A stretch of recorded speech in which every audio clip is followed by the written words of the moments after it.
The meeting is now recorded. Andreia, the floor is yours. Thank you. Good afternoon. My name is Andreia Martinho. I'm a PhD researcher at TPM, and my supervisors are Casper Horos and Martin Croosen. So first, I want to take this opportunity to present my research at the AI Tech Agora. Today, I will be talking a bit about the ethics of artificial intelligence. The title of this talk is Untangling Artificial Intelligence Ethics, Artificial Moral Agents, Autonomous Vehicles, and Thought Experiments. So the beginnings of artificial intelligence can be traced to imagination, fiction, philosophy. And so I will start this talk with a bit of fiction. This is a movie clip from the movie Ex Machina. The video is a bit long, 1.5 minutes, but I think it is quite interesting. Hi, I'm Caleb. Hello, Caleb. Do you have a name? Yes. Ava. I'm pleased to meet you, Ava. Sorry, Andreia, can you perhaps increase the volume? We can hear it, but it's barely there. Sure. I've never met anyone new before. Moment. Hi, I'm Caleb. Hello, Caleb. Do you have a name? Yes. Ava. I'm pleased to meet you, Ava. I'm pleased to meet you too. I've never met anyone new before. Only Nathan. Then I guess we're both in quite a similar position. Haven't you met lots of new people before? None like you.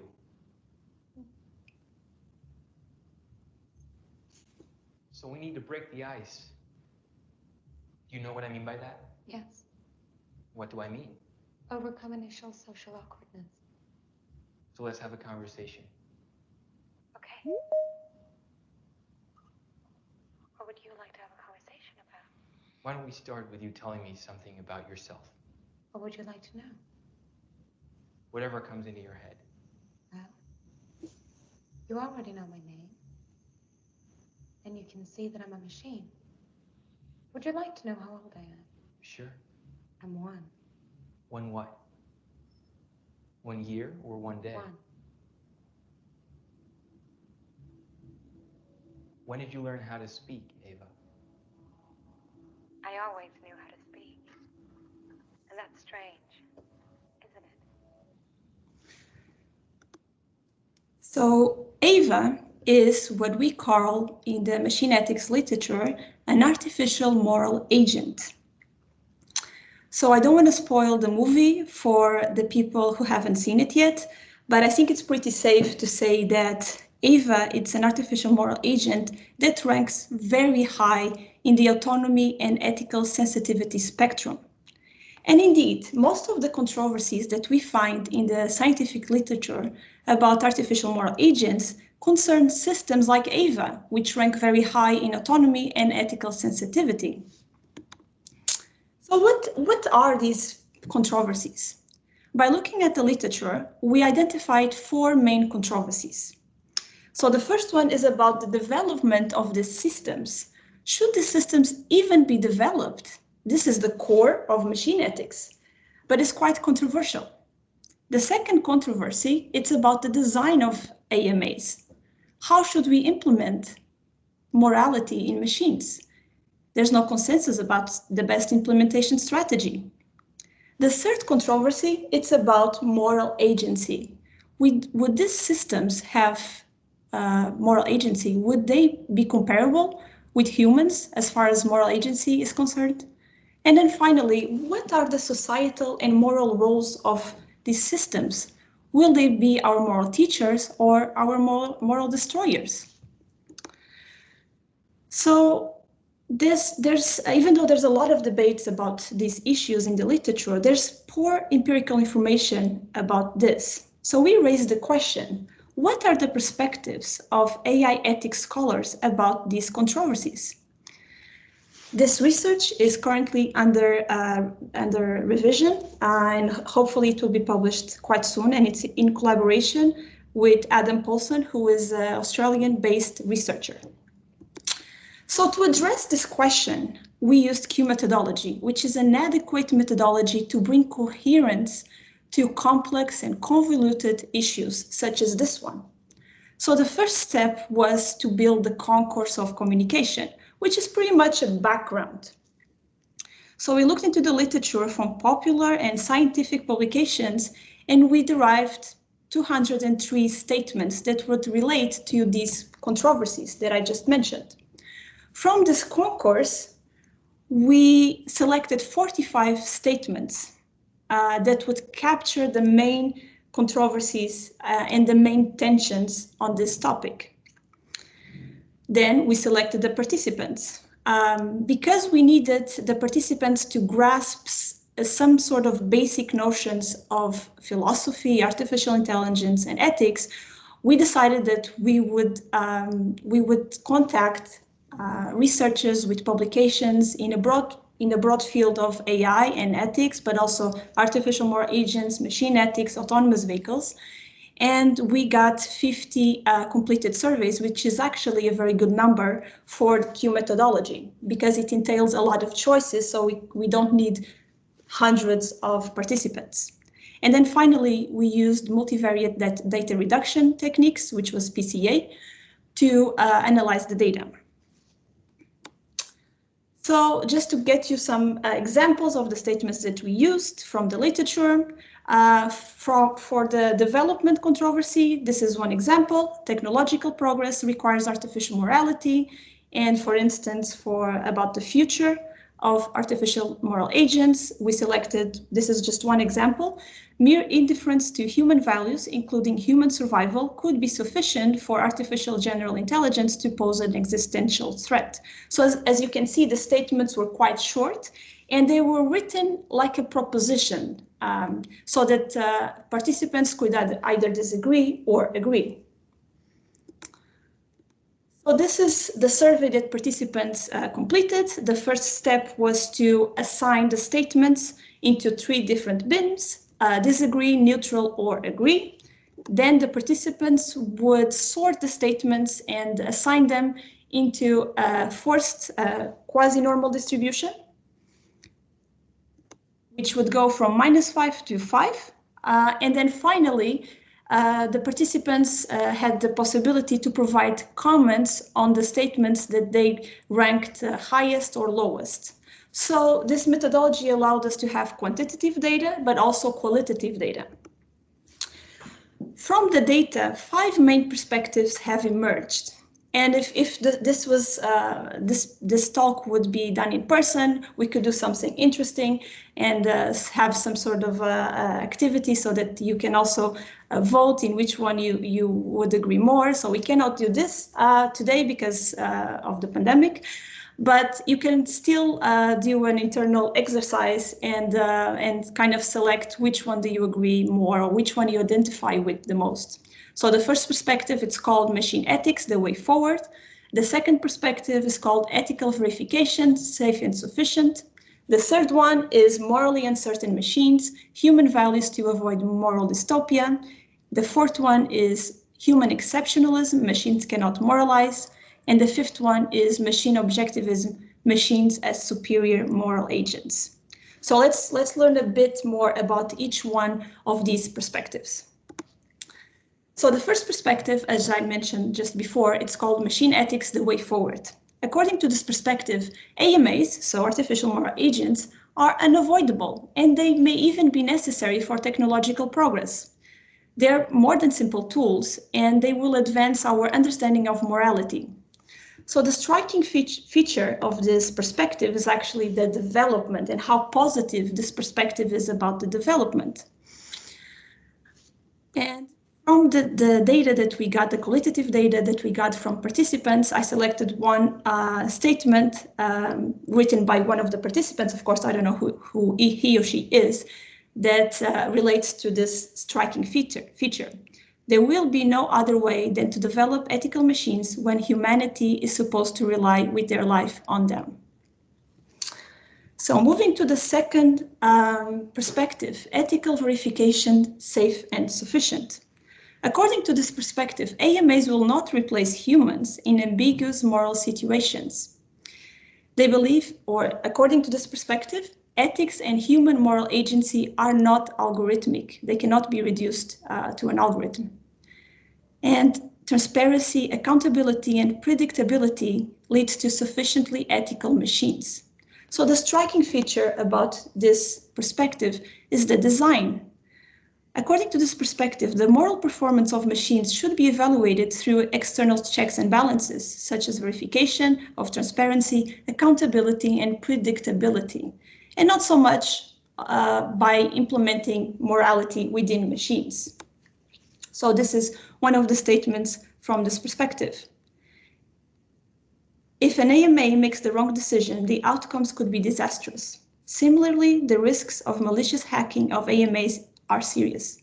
This verification, validation, and transparency are critical to the success of even limited AMAs in real-world use. So this is a statement that one of the participants wrote.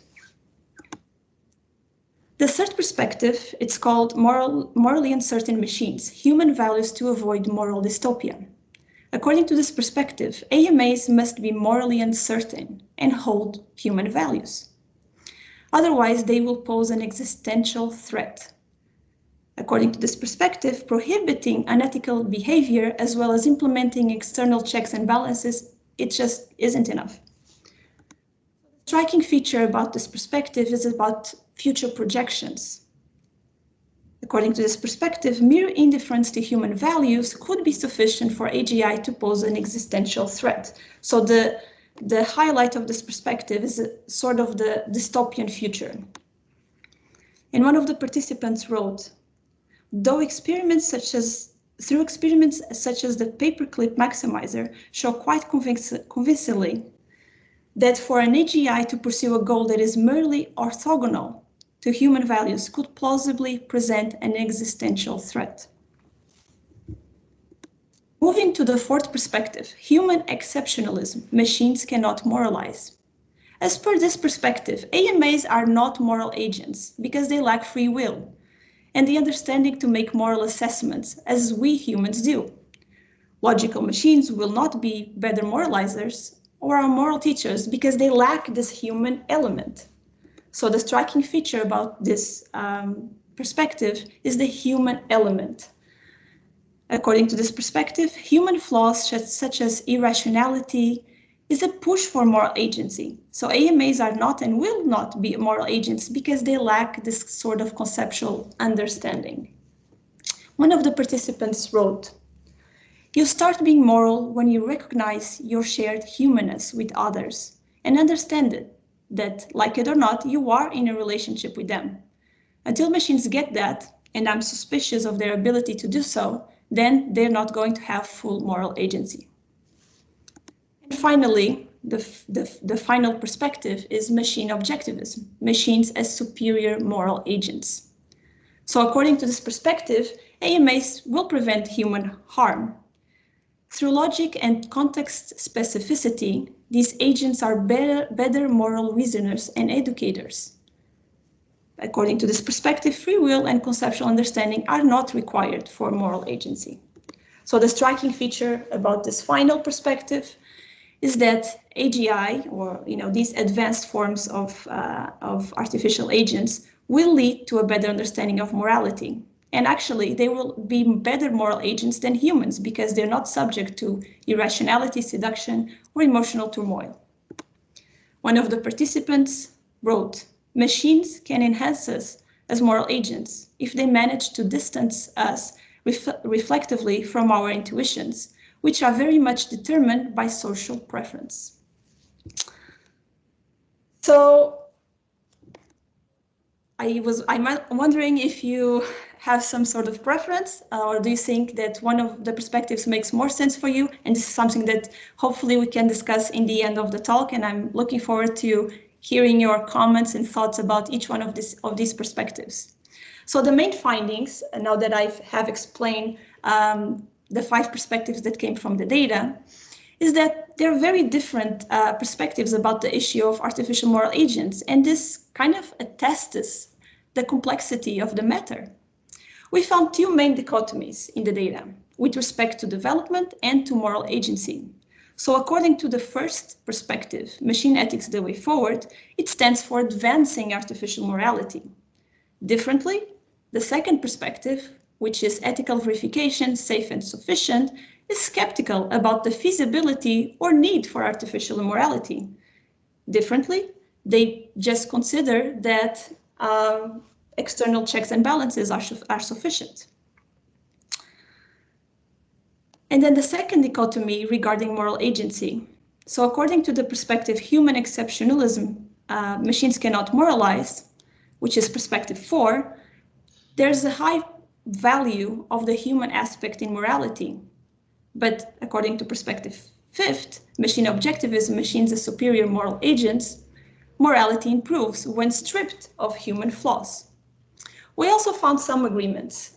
There is an overarching agreement that AI systems working in morally salient contexts cannot be avoided, and that developing AMAs, it is permissible according to existing moral theories.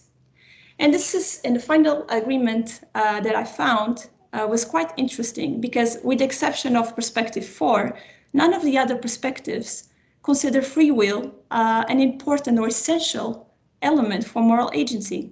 This position emerges from the thought that was shared by participants in the study that because humans do not have at least radical free will, and yet they are moral agents, the same should apply to machines.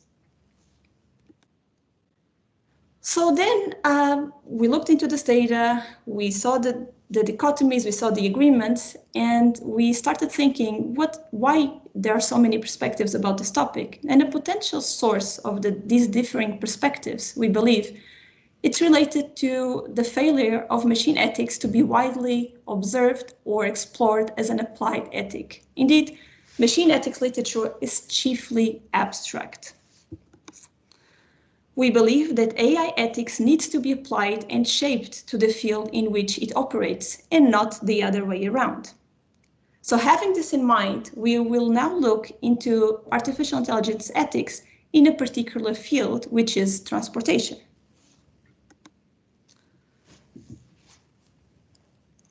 We all know that in recent years, there has been many debates about the ethics of autonomous vehicles. Indeed, autonomous vehicles are often used as the archetypal AI system in many of these ethics debates.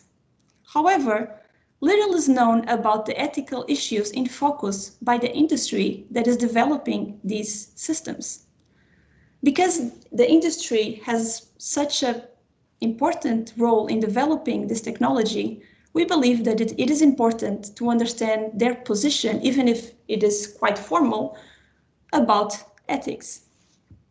This work was recently published in the journal Transport Reviews.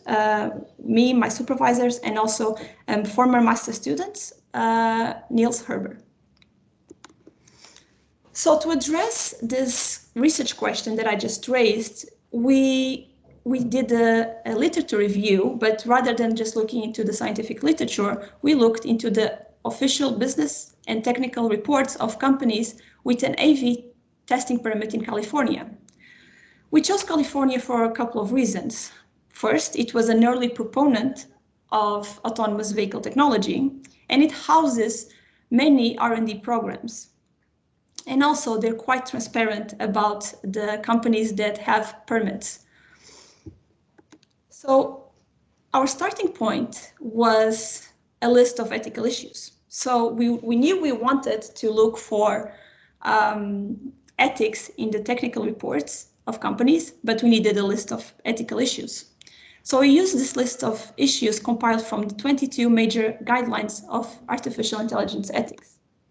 This list was not compiled by us. This is a work made by Hagendorf, and this is our starting point for this research. Then we looked into the scientific literature. For this particular step, we did a Prisma literature review, and we identified 238 articles that were reviewed. And finally, we did the document review. We used 86 business and technical reports that were issued from 2015 to 2020 from 29 companies. First, we did a contextual or manual analysis, and then we used the text mining algorithm, and then again we checked again manually if everything made sense. I just didn't include that step over there. So these are the companies that we used the reports from in the study. As you can see, it's 29 companies. At this point in time, which was June 2020, there was a record of, I think, 66 companies had testing permit in California. So then the question is, why didn't you use reports from all the companies? Well, we were pretty strict about the kind of documents that we were going to use for reproducibility purposes or reasons. So we wanted to use reports that were available in PDF so that we could, always refer back to them. So we excluded blog entries, articles that were just available online, and any of those communications that we could not actually store in our own records. So we emailed every company. We did online searches, and then we came up with the final list of 29 companies and 86 documents that were used in this research. The data set is stored at the 40U research data. If you have some interest in looking at it, it's publicly available. Okay, so we first looked into the landscape, both on scientific literature and on the industry literature. And it was quite salient that there were some ethical issues that were more relevant than others. So based on a criteria of frequency, and by that I mean how many times these ethical issues were appearing in the documents, but also comprehensiveness, how deeply were they explored, we identified 3 main ethical issues that we wanted to further explore: safety, human oversight, and accountability. And these are the 3 main ethical issues that we will explore today. So the first ethical issue, which is safety and cybersecurity.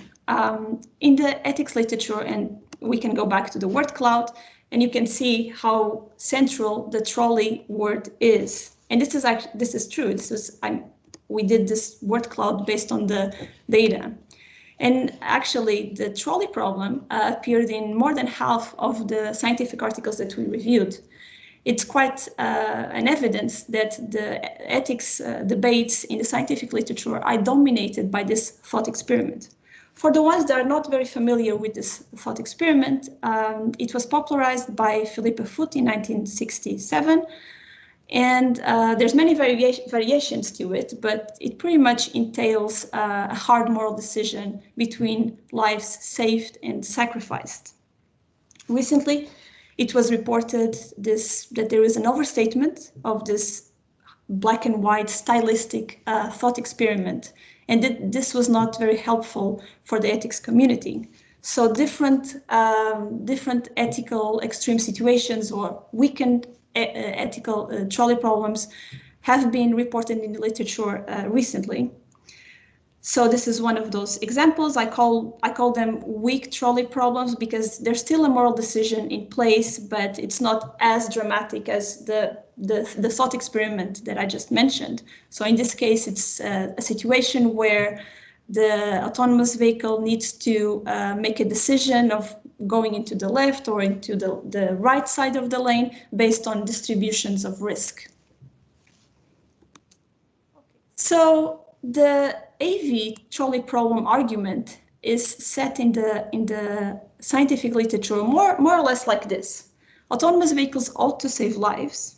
Upon deployment of autonomous vehicles, extreme traffic situations will not be completely avoided. Some of these extreme traffic situations will require an autonomous vehicle to make difficult moral decisions. Difficult moral decisions in traffic resemble trolley problems. The best option to assist autonomous vehicles in managing the trolley problem is X. X is programmable, therefore AV should be programmed with X. And the main premises that are debated in the literature is premise 4, which is about the relevance of the trolley problem, and premise 5, which is about the strategies to implement some sort of moral controls into the autonomous vehicle. So then from the scientific literature, we raise two very practical questions for which we want to look for answers in the industry reports. The first question is, are extreme traffic situations resembling trolley cases addressed by industry? And the second question is, what are the solutions proposed by industry to address extreme traffic situations? So let's see what the industry says about this. So we inspected the industry reports regarding crashworthiness to clarify some of the critical elements of the autonomous vehicle moral dilemma.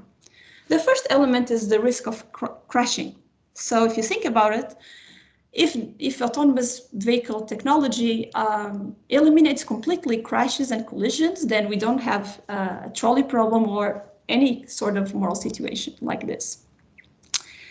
So what we found is that companies express their vision of a future without accidents. This is an aspirational goal in pretty much all the reports we read, but they emphasize the inevitability of crashes and collisions. This is one of the statements that we retrieved from a Toyota report. Driving environments can be extremely complex and difficult, and no automated driving system, regardless of how capable it may be, is likely to prevent crashes entirely. So then we go to the second element, extreme traffic situations, or how they call it in the industry reports, edge cases. I included some graphs here, so you can see the autonomous vehicle, it's going off the cliff and unfortunately going into the ocean apparently. So this would be an extreme traffic situation. We selected one statement from a report issued by NVIDIA. AI-powered autonomous vehicles must be able to respond properly to the incredibly diverse situations they could experience, such as emergency vehicles, pedestrians, animals, and a virtually infinite numbers of other obstacles, including scenarios that are too dangerous to test in the real world. And then finally, we go to the final element, moral situations. And what we found out is that there's no reference whatsoever in the industry literature about moral dilemmas, trolley cases, or anything like that as described in the scientific literature. That is, situations that require the autonomous vehicle to make a difficult moral choice. However, we did find one statement that was, even though it's not a trolley case, it was close enough that I felt the need to highlight it here. So Neuro wrote this. In the unlikely case of a Neuro shuttle ever encountering an unavoidable collision scenario, the driverless, passengerless vehicle has the unique opportunity to prioritize the safety of humans, other road users, and occupied vehicles over its contents. So, of course, this is not a trolley case because the nature of the choices is very different. In this case, it's not life versus life, it's life versus goods or merchandising. We speculate that this somewhat more transparent account from Neuro, it's probably because about the moral situations, it's probably because this company does not, so the shuttles of this company, they don't carry passengers, but only goods. So this is why we consider that they were a bit more open about this moral situation, but it's just a speculation, of course. So answering the questions that we raised before, are extreme traffic situations resembling trolley cases addressed by industry? No, but there are nuanced illusions that unravel underlying concerns about these extreme traffic situations. And then the second question is, what are the solutions proposed to address extreme traffic situations? We found radars, speed limitation, simulation, and validation methods to test those scenarios. Okay. So now we move to the second ethical issue that we considered relevant by looking at the scientific and industry literature, which is human oversight, control, and auditing. Here we highlight the human meaningful control philosophical account, which it was recently highlighted, and it's been the subject of a lot of amazing research at TU Delft, especially by Filippo. I'm not sure if he's here, but he can talk about this much better than I can.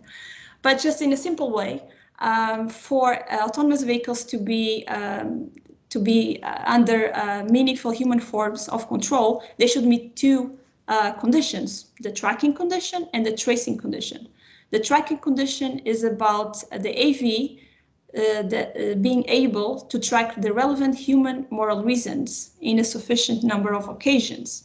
And this condition ensures that the AV complies with the intentions of a human operator. And then the tracing condition, there's two dimensions to this condition.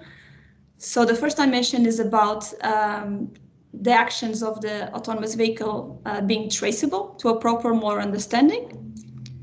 And then the second dimension, it's that at least one human agent should understand the real capabilities of the system and bear the moral consequences of its actions. So we raised, by looking into the literature, we raise a question for industry once again. And the question is, which decision prevails in traffic, the autonomous vehicle or the human operator? And now we will look for answers for this question. So first of all, I wanted to mention that we found statements that we believe relate to the tracking condition.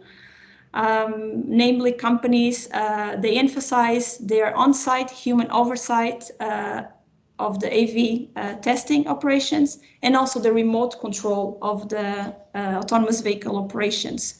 Most of the companies, as I showed before, did not have driverless testing permit, so on-site human oversight of the operations is normally the one that it's used for the tracking condition. And then for the tracing condition, regarding the understanding of the real capabilities of the system, we also found one interesting statement from AI Motive, which states that test operators face their own unique challenges. The debug screen of a complex autonomous system is incomprehensible to the untrained eye. These engineers and developers have a deep understanding of the code at work in our prototypes, allowing them at times to predict when the system may fail. This allows our test crews to retake control of the vehicle preemptively in a controlled manner. So going back to the question that we raised about human oversight, which decision prevails in traffic? And actually we found different approaches with respect to the authority. So companies like Mercedes-Benz and Intel, they prioritize the autonomy of the vehicle, but also companies like AutoX, they prioritize decisions of the remote operators. And finally, we move to the last ethical issue that we have identified before, which is accountability. So in the human meaningful control, in the tracing condition, but in the second dimension of the tracing condition, there's also one dimension that it's about having one agent that can bear the moral consequences of the actions of the system. It has been stated that in order for this dimension of the tracing condition to be met in higher order levels of automation, a transition of responsibility from the driver to designers or remote operators is required. And another issue that has been raised in the scientific literature, it's about the liability and technology argument. So it is stated that autonomous vehicles have the potential to save lives, but crashing liability may discourage manufacturers from developing and deploying these systems. And then this technology would not meet its potential to save lives. So from the literature, we raised one question, which is which accountability design strategy is adopted by the autonomous vehicle industry? So we found out that companies seem invested in the lowest liability risk design strategy. This is not shocking, of course. So this strategy relies on rules and regulations, expedite investigations. In this case, we have here a statement from that we found in a report issued by BMW, in which they show their intention to use a black box similar to the ones that they use in flights, so that it makes liability easier to address. And then finally, crash and collision avoidance algorithms. So I will read this statement because I thought it was interesting from Intel. It says that AVs will never cause or be responsible for accidents. By formally defining the parameters of the dangerous situation and proper response, we can say that responsibility is assigned to the party who did not comply with the proper response. So going back to the question that we raised, which accountability design strategy is adopted by the autonomous vehicle industry? We believe that it's minimally responsible technology. Mobileye states that the self-driving car will never initiate a dangerous situation, and thus it will never cause an accident. This is pretty illustrative of minimally responsible technology. And finally, we also found this interesting statement from Intel, in which they say that their responsibility-sensitive safety system will always brake in time to avoid a collision with the pedestrian, unless the pedestrian is running superhumanly fast. So, as a summary, I first started this talk with artificial moral agents, and we identified 5 different perspectives about key ethical controversies related to artificial moral agents. We concluded that for artificial intelligence ethics to be accepted as an applied ethics, context sensitivity is required. And then we looked into the specific field of transportation, and particularly to the autonomous vehicle.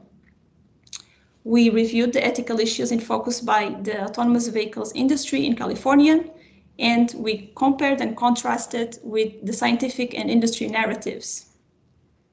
Industry provides elements that should be considered in the ethics debates.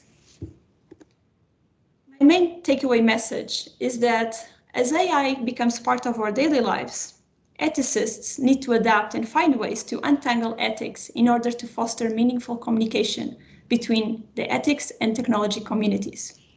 In my view, empirical research such as the one that I just presented, it's a good way to realize this. Thank you. Thank you, Andreia. That was a really interesting talk. Do we have any questions? If you have any questions, please raise your hand. The button is on the top right corner, or just post a question in the chat. Yeah, I think we have the first hand raised, and it's Evgenia's hand. Hi. Yes, thanks. Andreia, thank you very much. Really interesting presentation. A lot of interesting things to think about.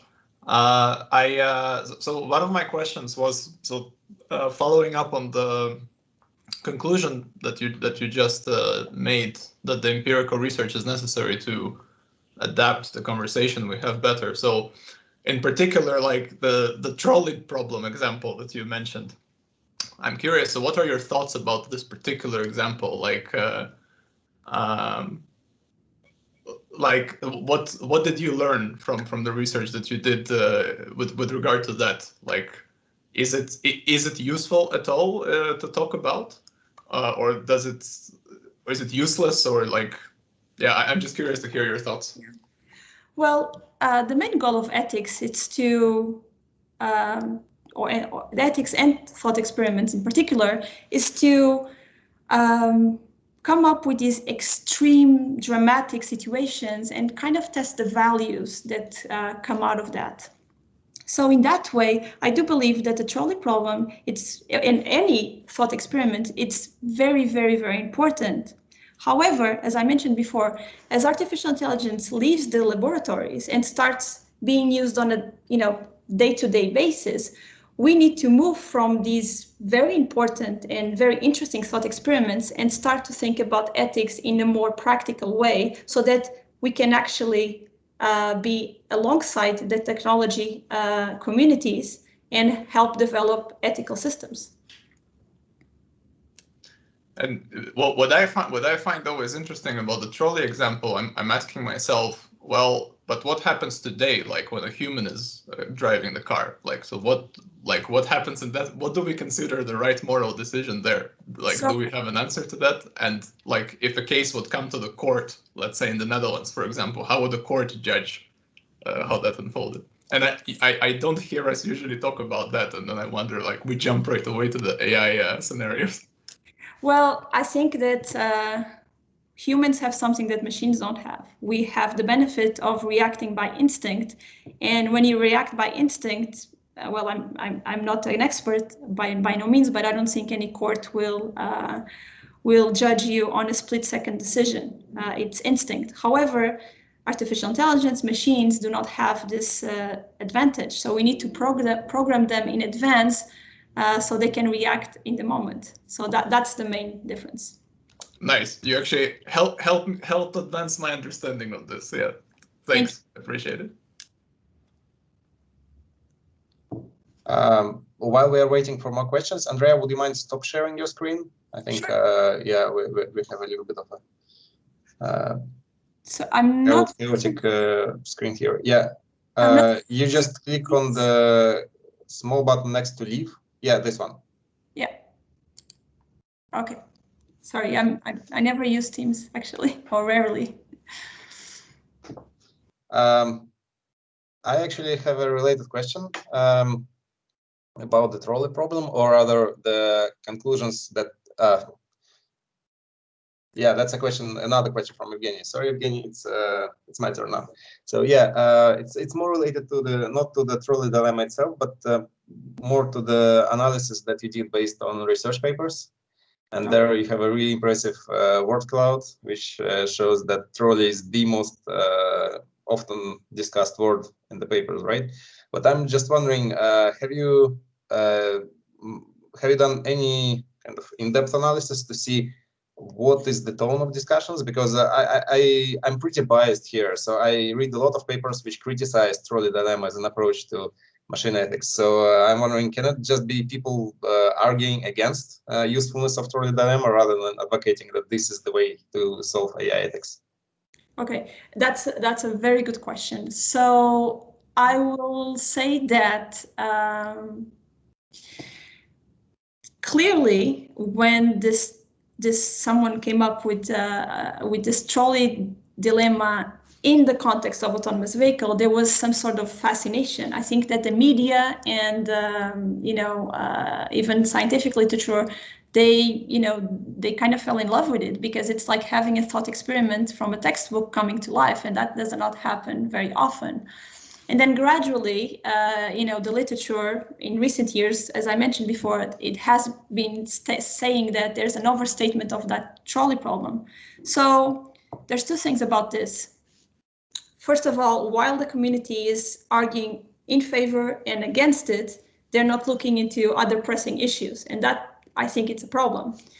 And the other thing that I want to say about this is that, yes, there is a lot of discussions and there's not a lot of agreements. And that's exactly the type of research that I do, is trying to look into convoluted, complex issues and then try to make some sense and deriving some empirical insights from it.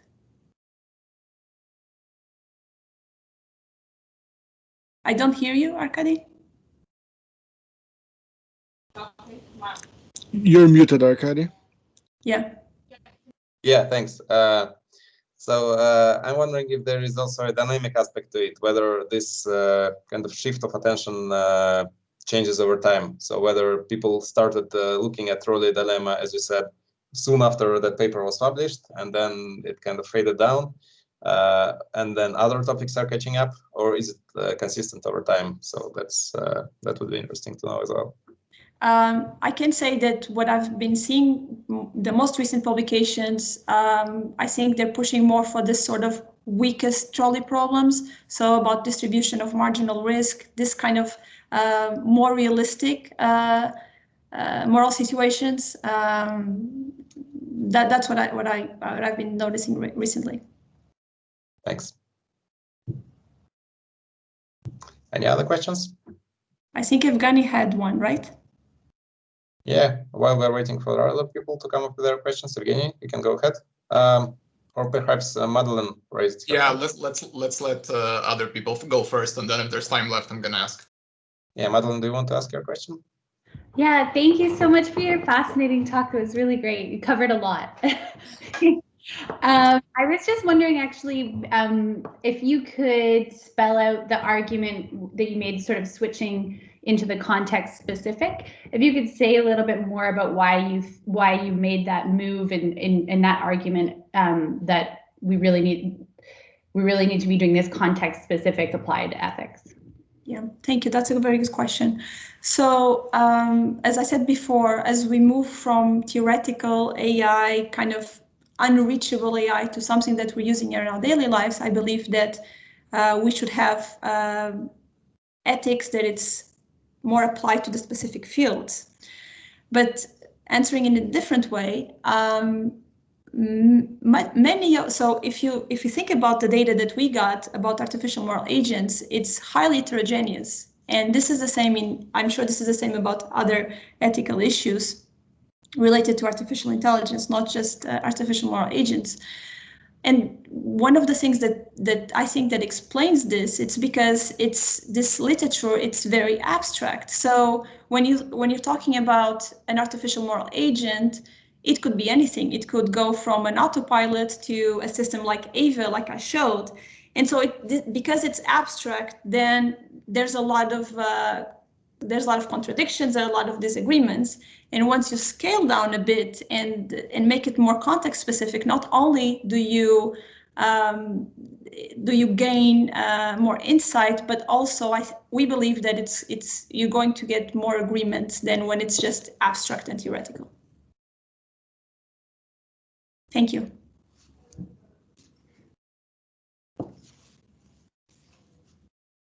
Yeah, Evgeny, your turn again. Yeah, sure. Thanks. Yeah, I think that's, as a larger point, Andreia, I think that's so great that you bring up the whole matter of like grounding in a context, but communication between the theoretical discussions and the practice. I think also the other way around, when sometimes when we do ethical discourse and we point out problems which are very relevant, but people who are practicing are not aware, that's also true. So because often we have very passionate debates here at the university, but people who are actually practicing, they're entirely not aware of all these discussions. So we have these passionate debates, but unless we actually have the conversation, we don't impact the world in the way we want to impact. So sometimes we also have good ideas, but they don't. So we need to have this conversation. I was wondering something about the first half of your presentation. I was curious, you mentioned on one of the slides the point that so an argument that humans don't have radical free will. I was could you please elaborate what does that point mean on that slide? Sure. That's actually what I consider one of the most interesting parts of the study, or one of the most interesting findings that was a bit unexpected.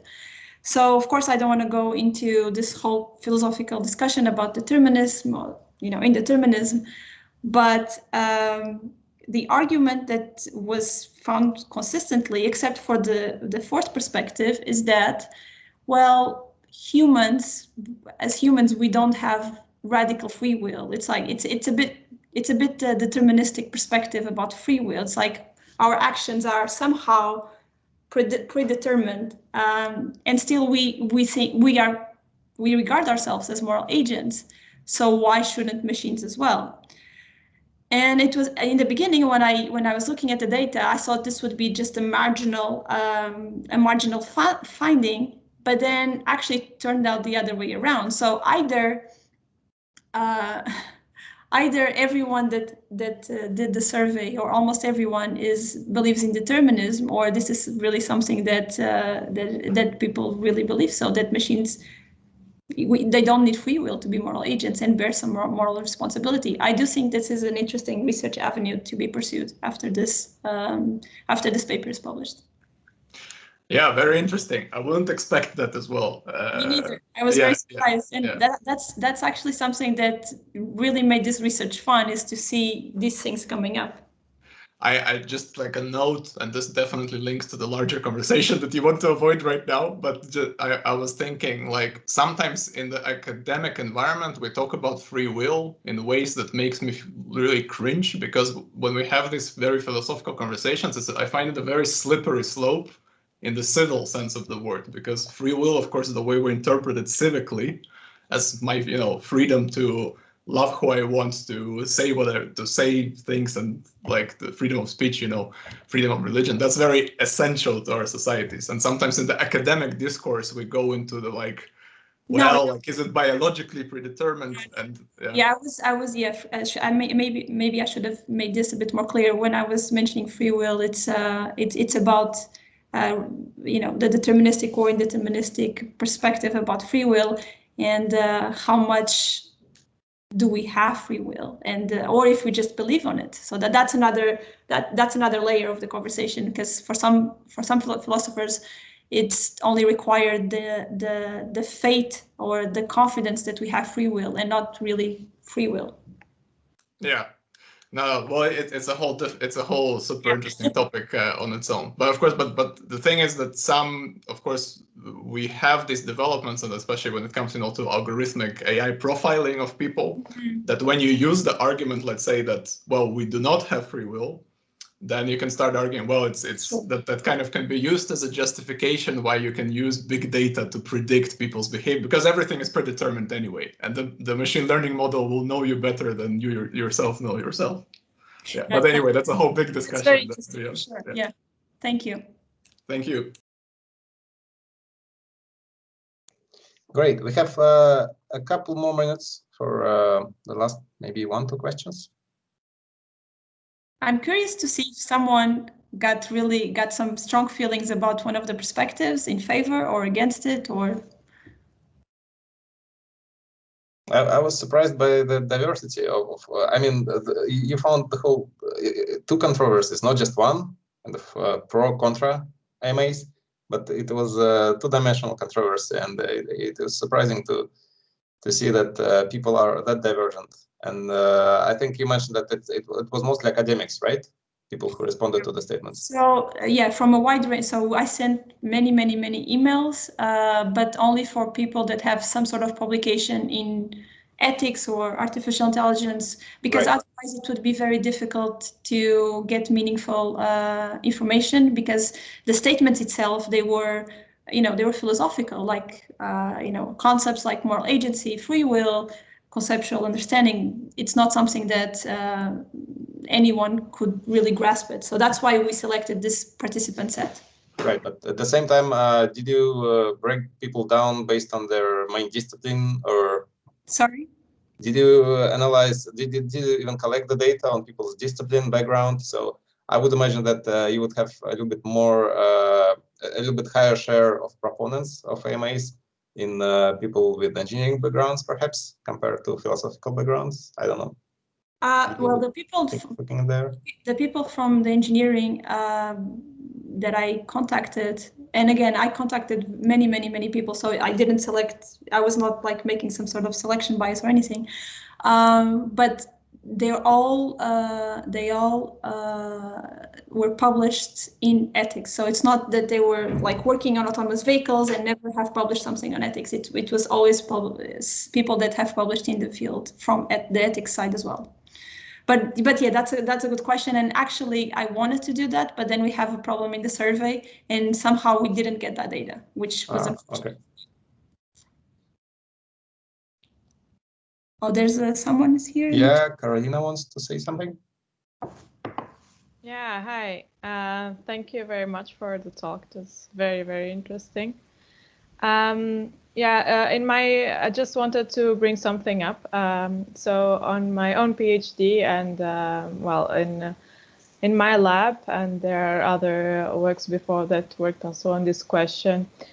We like to look at it as in a slight different perspective, in the sense that we believe that maybe the machines don't have to be so autonomous in everything. They can just ask for humans for their input in some moments. So, of course, you cannot do this when a car is driving in the city because everything is too fast, and they have to decide by themselves, let's say. But in many other situations, when I think that these ethics problems come up, we just like I would just like to leave this input that maybe in some cases we can use actually man to be interdependent and not just go fully on this idea that the machines have to be fully autonomous in ethics and moral issues, and so they can actually ask, and I don't know, we can still deal with some ethical problems ourselves instead of putting that in the autonomy part. Yeah, that's interesting. So in that second slide that I showed, or third slide that I showed, that then you would say that machines should be low on the autonomy axis, and it also seems from your words that you kind of identify more with the second perspective, which is about ethical verification, checks and balances, but not necessarily implementing morality within the machine. Yeah, so I believe that in a far future, well, I think that machines can level up humans in any sense. I mean, in a far, far future. But not. Yeah. So I would say that I will be a bit of devil's advocate, because to be honest, I like to be neutral about research. Yeah. But I would say that the machine ethics proponents, they would say that artificial morality should not be an afterthought, and that we should be working towards that since now. Yeah, and they would also say that just by learning about it and trying to develop an artificial moral agent, we are already learning about morality. So that's like a good collateral effect. But I actually said this to mean that I believe that maybe one day they can do everything we can. So we have to take this into account from day one. That's what I meant. But I don't know. I think I just wanted to give this idea that will the autonomy, I mean, to put the morality and the ethics in our autonomous partners, let's say, we don't have to maybe just put everything on them. In some situations, they can just ask or require some input. Thank you so much. It's a great input. Thank you, Carolina. Thank you. Okay, I think it's time to wrap up. Thanks, Andreia, for your presentation, and thanks everyone for a nice discussion. Thank you, everyone. Yeah, the recording will be available on our YouTube channel soon, and see you all next week. Bye. Bye-bye. Thank you.